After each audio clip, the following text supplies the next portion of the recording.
Programme सबका सामने उपस्थित रखे हैं, इसका एक अलग विचारधारा होता है जो सबको मालूम नहीं है। समाज क्या चीज़ है, समाज के अंदर में क्या भेदभाव होता है, ये बहुत पुराना दिन से आज भी हो रहा है, जिसके खिलाफ लगातार आंदोलन किया है हमारा बाबा साहब ने। आपने नाम सुना होगा, उसका डेजिग्नेशन सुना होगा, उनका क्वालिफिकेशन सुना होगा। आप आज खड़ा होकर बोल सकता है क्या उनका जैसा पढ़ा लिखा आदमी भारत में कोई है? अभी तक कोई नहीं है। अगर होता तो भारत के अंदर एक अलग समाज बन जाता। जिस समाज के सामने उलझे हुए बाबा साहब ने अपना परिवार को कभी भी उनको सहायता करने के लिए किसी के सामने, देश का सामने सिर झुकाया नहीं है। अपना परिवार को छोड़ दिया, मरते दम तक एक दवाई के लिए किसी के पास सिर झुकाया नहीं। सिर्फ समाज के उनके आगे कोई नहीं है। तो जिस समाज के लिए लड़ाई किया इतना दिन तक, उनके बारे में हम लोगों को सोचना चाहिए। थोड़ा बहुत समय हम लोग दे देते हैं उनके लिए, तो क्या हम लोग खुश नहीं हो जाते? थोड़ा दुख के बाद मैं आपके सामने रखता हूँ। रिबन घातानी जी ने बोला कि हमारा समाज का पास से थोड़ा बहुत पैसा कलेक्शन करने का मौका मिला, 2 रुपया, 5 रुपया, 10 रुपया करके। दुख की बात है। आप लोग सोच लीजिए, समाज के नाम पे, जाति का नाम पे कितना पैसा खर्चा कर देते हैं आप लोग।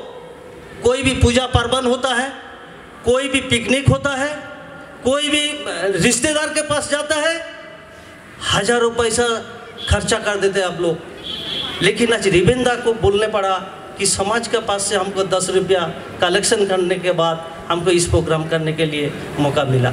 ये दुख की बात है। कब सुधरेगा ये समाज? मैं उन लोगों को बोला था कि पश्चिम बंगाल के अंदर पहाड़ जैसा जगह है जिसमें सबसे ज़्यादा एजुकेटेड पर्सन आदमी रहता है। आप तो सोचिए, आप लोग जो टाई कोट पहन के बैठा है, ये आपका हिम्मत कभी भी नहीं होता था। अगर बाबा साहब ने आपके लिए लड़ाई नहीं करते तो क्या आप इतना दामी पोशाक, एक अच्छा घोड़ी, एक अच्छा बूट पहन सकता था? क्या उनके लिए कोई दिन नहीं है? थोड़ा बहुत आप लोगों के बारे में, समाज का बारे में, बाबा साहब का बारे में अमर लावा जी भी बोल के किया है, अजय अटभट जी भी बोला है। ये अब कब सुधरेगा समाज? इतना परेशान समाज है भारत के अंदर, दलित समाज, पिछड़े वर्ग के समाज, कि आपको कल्पना का बाहर है। अभी भारत में जिसके दिया हुआ संविधान, अभी संविधान खतरे में है भारत के अंदर। आपको पता है? पता नहीं है। आप लोग सो रहे हैं। 1997 में आपका समाज का, बाबा साहब का दिया हुआ संविधान में जो संरक्षण व्यवस्था है, ये काट चुका है। आपका दोनों पैर काट दिया, दोनों हाथ काट दिया, सिर्फ गर्दन बाकी है काटने के लिए। जिस दिन संविधान के अंदर आपका संरक्षण व्यवस्था हट जाएगा, आपका क्या हालत होगा जानते हैं? आपका समाज का क्या अवस्था होगा जानते हैं? किसी को मालूम नहीं है। थोड़ा बहुत तो जग जाइए। जो पहाड़ के लिए जो इतना आयोजक करके सारे लीडर लोग इकट्ठा हुए हैं, सारे समाज के आदमी इकट्ठा हुए हैं। एक ही रास्ता में आप लोगों को चलना चाहिए, जो रास्ता बाबा साहब है, जो आपको पहले जो युवा सेना ने शुरुआत कर दिया है, उनको धन्यवाद देना चाहिए आप लोगों को। जो उनसे बड़ा आदमी है, पढ़ा लिखा आदमी है, शिक्षित है, लेकिन उसके पास ध्यान नहीं है, गुण नहीं है, किसी को सहायता करने का मन नहीं है। तो अभी तो कम से कम शुरुआत कर दीजिए। जो रास्ता दिखाने के लिए बाबा साहब का मूर्ति उद्बोधन किया है, ये आपका पहाड़ में सारे समाज के लिए है। बाबा साहब कभी भेदभाव नहीं किया है, सिर्फ दलितों के लिए नहीं लड़ा, सारे समाज के लिए लड़ा। संविधान में आपको समान अधिकार मिला, तब जाके हर समाज में अभी सब आदमी सिर उठा के जीता है। तो ये बाबा साहब का एक देन है। अभी का जो सवाल उठता है सारे भारत के अंदर कि नया भारत बनाएंगे, अरे नया भारत तो कब का बन चुका, बाबा साहब ने बना दिया संविधान के माध्यम से। तो आप क्या नया भारत बनाने जा रहे हैं? ये सोचना चाहिए आप लोगों को। आपका दिशा में सारे पश्चिम बंगाल का आदमी जा सकता है, सारे भारत का आदमी जा सकता है। आवाज उठाना चाहिए आप लोगों को। इस संविधान बनाने के लिए कितना उनको परेशान झूलने पड़ा। ये अजय जी ने बोला, अमर जी ने बोला कि पार्लियामेंट के अंदर से उन्होंने इस्तीफा दिया था। हाँ, क्यों दिया था? अपना परिवार के लिए, अपना स्वार्थ के लिए, समाज के लिए। जिस समाज के लिए दिया था, समाज अभी क्या किया है उनके लिए, तो थोड़ा बहुत तो आप लोगों को थोड़ा सोचना चाहिए, सोचने पड़ेगा। कहीं पे भी जाइए, बाबा साहब का नाम ले लीजिएगा तो आपका सीना भारत के अंदर बोलता है, भारत के प्रधानमंत्री 56 इंच का सीना। मैं बोलता हूँ वो 56 इंच का सीना बाबा साहब का नीचे छोटा है। उनसे भी बड़ा सीना है बाबा साहब का, जो भारत निर्माण किया है, जो भारत के अंदर इतना ताकत दिया है आप लोगों को, जो संविधान में है, किसी का पास नहीं है। तो ये लड़ाई आप लोगों को लड़ना चाहिए। आप लोग सोचिए, भारत के अंदर जो आपका समाज के लिए अर्थनैतिक व्यवस्था को डेवलप करने के लिए रिजर्व बैंक बना दिया, युवा को लिए एम्प्लॉयमेंट एक्सचेंज बनाया, स्वास्थ्य की सुरक्षा के लिए LIC बनाया, तो कितना नहीं किया आप लोगों को लिए। महिला का अधिकार, बच्चा का अधिकार, ये कौन दिया? भारत के अंदर बहुत जगह में नारा लगता है हमने दिया। मैंने सोचता हूं तो अगर बाबा साहब ना होते तो भारत के अंदर हम भी ना होते। अगर हमको आज जरूरत पड़ा आंदोलन करने का, बात करने का, क्यों? अगर बाबा साहब जिंदा होता अभी तो हम लोगों का आंदोलन करने का जरूरत नहीं होते। तो ये बाबा साहब का दिया हुआ हमको भी रक्षा करना चाहिए, हमें उनके साथ देना चाहिए। तो उनके लिए एक अच्छा महत्वपूर्ण बात जो पहाड़ के अंदर इस मूर्ति के माध्यम से दिया गया है, आपका सामने में प्रतिनिधित्व करने के लिए इतना बड़ा लीडर को उठा के लेके आया है पहाड़ में, जो पश्चिम बंगाल में शेड्यूल कास्ट का प्रतिनिधित्व करता है, जो मुकुल चंद्र बैराग्य जी ने। आप लोग कितना आंदोलन किया, आपका प्रतिनिधि है गवर्नमेंट के पास, जो शेड्यूल कास्ट का एडवाइजरी काउंसिल का मेंबर है, आपका अभिभावक है, आपका लीडर है। किसी दिन आपको याद होगा कि शेड्यूल कास्ट, शेड्यूल ट्राइब्स, अगर अदर्स बैकवर्ड क्लास के लिए अगर कोई प्रॉब्लम हो जाता है तो दादा को बोलिए, दादा सरकार से बात करेगा, उस सरकार का एडवाइजरी है, मेंबर। ये आपका लीडर है, आपके समाज का लीडर है।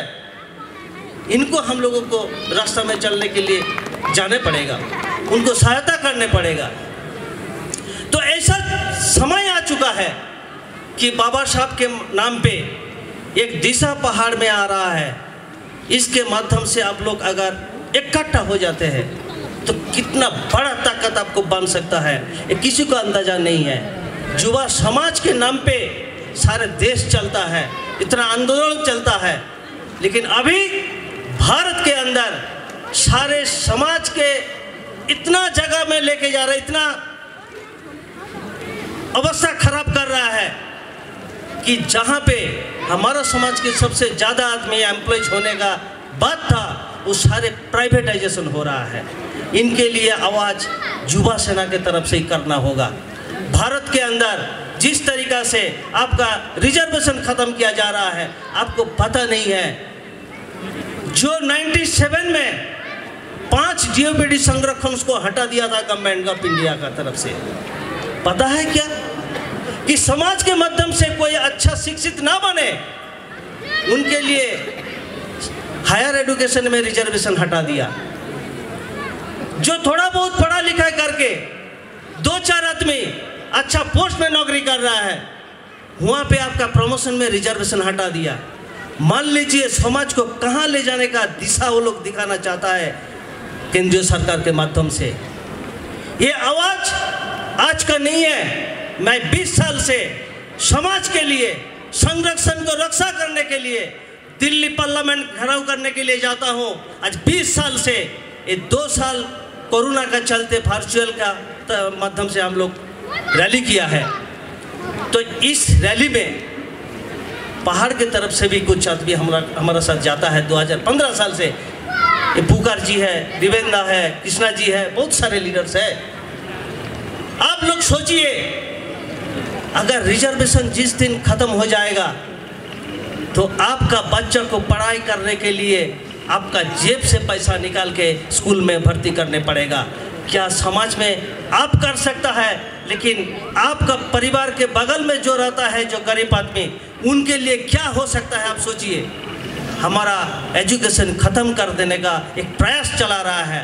अभी का जो सिस्टम चालू कर दिया है कि ऑनलाइन प्रोसेस पढ़ाई लिखाई, तो क्या गरीब परिवार में एक कंप्यूटर खरीदने का पैसा है, एक टैब खरीदने के लिए पैसा है, मोबाइल खरीदने के लिए पैसा है? तब तो हमारा समाज का बच्चों को क्या होगा अगले दिनों में? ये बहुत परिस्थिति खराब है। और हिंदुत्व का बात बोल रहा था उमर जी ने, सही बोला।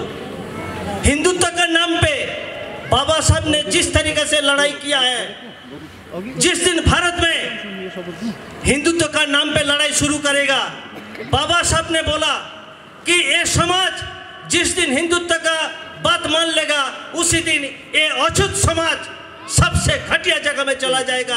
कभी भी कोई आदमी, कोई भी समाज के तरफ से, कोई भी सरकार के तरफ से आपके ऊपर चपाने का कोशिश करेगा कि हम हिंदू राष्ट्र करना चाहता है, हम लोग हिंदू हैं।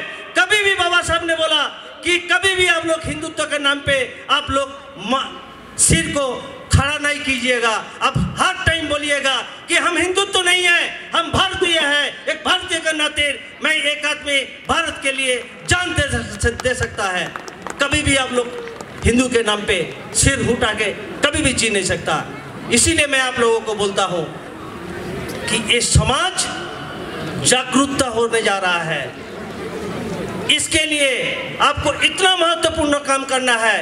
भारतीय युवा अंबेडकर सेना के तरफ से ये सारे भारत के आप लोग जुड़ चुके हैं ऑलरेडी, संगठन के माध्यम से सारे भारत के अंदर, सोशल मीडिया के अंदर, आपके इस पहाड़ के अंदर भारतीय गोरखा युवा अंबेडकर सेना अकेला नहीं है। ये सारे भारत के संगठन आपके साथ जुड़ चुका है। कितना पावर है आपके पास, ये आपको अंदाजा नहीं है। आज के प्रोग्राम के बाद आपको मालूम चल जाएगा कि भारत के अंदर एक युवा सेना के नाम पे कितना ताकतवर आंदोलन शुरू कर चुका है बाबा साहब के नाम पे। मैं आशा करता हूँ कि इसी दिन के रखते हुए कि बाबा साहब के नाम पे साल में 2 बार प्रोग्राम करिए कि 6 दिसंबर को बाबा साहब का महापरिनिर्वाण दिवस होता है।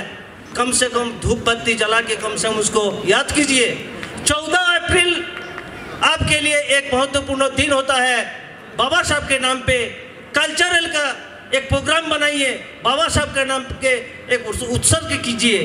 तो इसीलिए मैं आपके सामने और एक बात बोलूँगा कि संगठन करते करते जो आपके साथ एक लीडर के नाते जरूरत होता है, एक लीडर, एक सच्चा ईमानदार लीडर, जिस लीडर के चलते चलेगा, उसका दिखा हुआ रास्ता में समाज चलेगा, उस लीडर को भी एक अच्छा ईमानदार लीडर बनना चाहिए।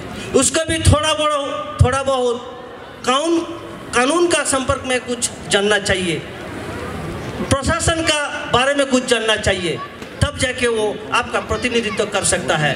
लीडर लोगों को भी थोड़ा बहुत एक्टिव होना चाहिए, प्रशासन का बारे में बात करना चाहिए। एक प्रशासन का चलाने वाला आदमी एक WBC अफसर होता है, IAS IPS कैटेगरी का अफसर होता है। उनसे बात करने के लिए थोड़ा बहुत कानून का भी आपको जानकारी होना चाहिए, डेवलपमेंट का बारे में जानकारी होना चाहिए, आइन कानून का बारे में जानकारी होना चाहिए। थोड़ा लीडर लोगों को भी एक अच्छा ईमानदार लीडर, एक शिक्षित लीडर, एक ताकतवर लीडर जो आपके लिए दिशा दिखा सकता है। अगर मौका मिलेगा तो 14 अप्रैल का प्रोग्राम होगा, कानून का बारे में, बाबा साहब का बारे में, संविधान का बारे में आपके सामने रिप्रेजेंटेशन करने के लिए मैं रिक्वेस्ट करूंगा। कलकत्ता हाई कोर्ट का जो सिटिंग जस्टिस है, मैं आपको बुलाने पे इधर ही लेके आऊंगा।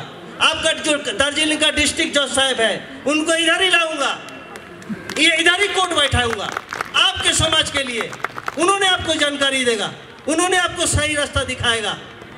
तो इसके लिए आपको भी जोश होना चाहिए। एक जोश आज के दिन के बाबा साहब के नाम पे इकट्ठा हो जाइए। इसीलिए सबके मैं हमारा तरफ से अभिनंदन, स्वागत करते हुए मैं अपना बात खत्म करता हूँ। धन्यवाद। जय भीम। जय